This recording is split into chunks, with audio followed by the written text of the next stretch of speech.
I still remember the morning my daughter, Emily, looked at me with tired eyes and whispered, "Mom, you ruined my life." Her voice wasn't loud. It wasn't angry. It was defeated. And somehow, that hurt even more.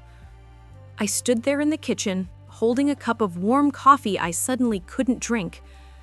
I felt something inside me break, quietly, like a soft crack no one could hear, as if every sacrifice I ever made had suddenly turned into a mistake.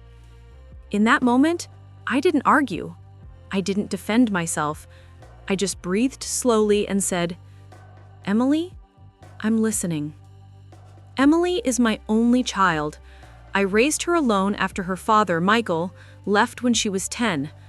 Life was not easy, but I tried to make our small home in Ohio warm, safe, and loving. I worked long hours at a grocery store. Most nights, Emily did her homework at the kitchen table while I cooked simple dinners. Sometimes she would fall asleep right beside her notebooks, and I would carry her to bed. She used to tell me, "Mom, you're my hero." And every time she said it, I felt stronger than I really was. As she grew older, Emily wanted big things: college, a career, a life filled with excitement and freedom. I wanted all of that for her too. I saved every extra dollar, sometimes skipping meals just so she could have more. I thought I was doing everything right. But somewhere along the way, something changed. Emily moved to New York for college, and the distance between us grew in ways I didn't understand.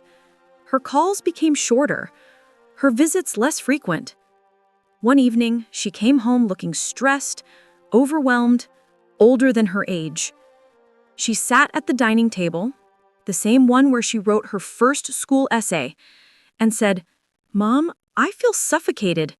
I feel like everything I do, I'm doing it for you." I didn't know what to say. I had given her my whole heart, but she felt trapped by it. I gently replied, "Emily, I never wanted you to feel that way." But she continued, her words soft, trembling, full of emotions she had held inside for years. She told me she felt guilty anytime she spent money, or made decisions, or tried to live for herself. She felt responsible for my loneliness, my struggles, my sacrifices. And then she said the sentence that has echoed in my heart ever since. "Sometimes I feel like your life stopped, so mine could begin." I looked at her, and for a moment, I didn't see a grown woman. I saw the little girl who used to hold my hand crossing the street, the little girl who didn't know the weight of the world, the little girl who trusted me completely. I wanted to explain. I wanted to say she misunderstood everything, but she was hurting. So I stayed quiet. The real turning point came a week later. Emily had returned to New York, and I was cleaning her old room. I opened a box under her bed and found a letter, unsent, unfinished, written in her handwriting.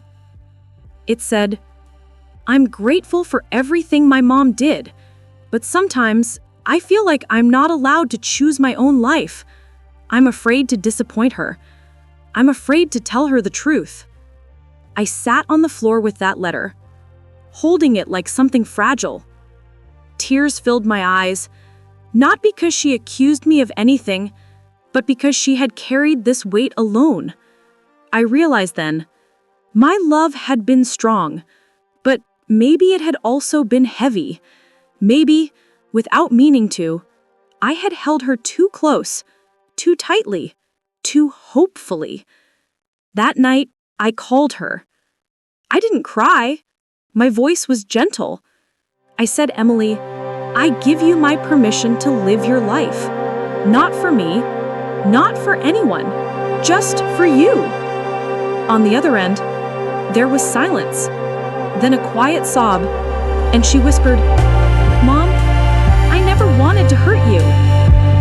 We talked for a long time, not as mother and daughter, but as two women who loved each other, deeply, but imperfectly. I told her the truth, that I never expected her away for my sake. I told her, my sacrifices were gifts, not chains. She told me she had felt pressure, not because of anything I said, but because she didn't want to fail me. We both cried softly. We both apologized. We both understood each other in a way we never had before. From that day on, something changed between us.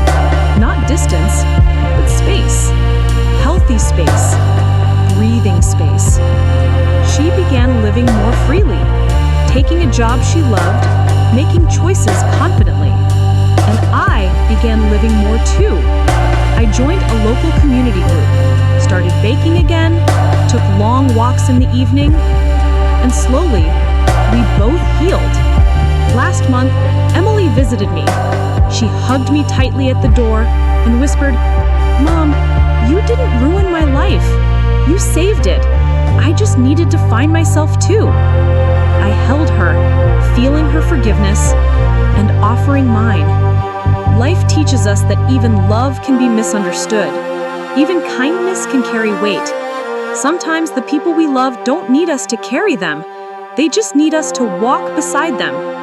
If this story touched your heart, please like, share, and subscribe for more gentle, emotional stories. And tell me, have you ever misunderstood someone you loved?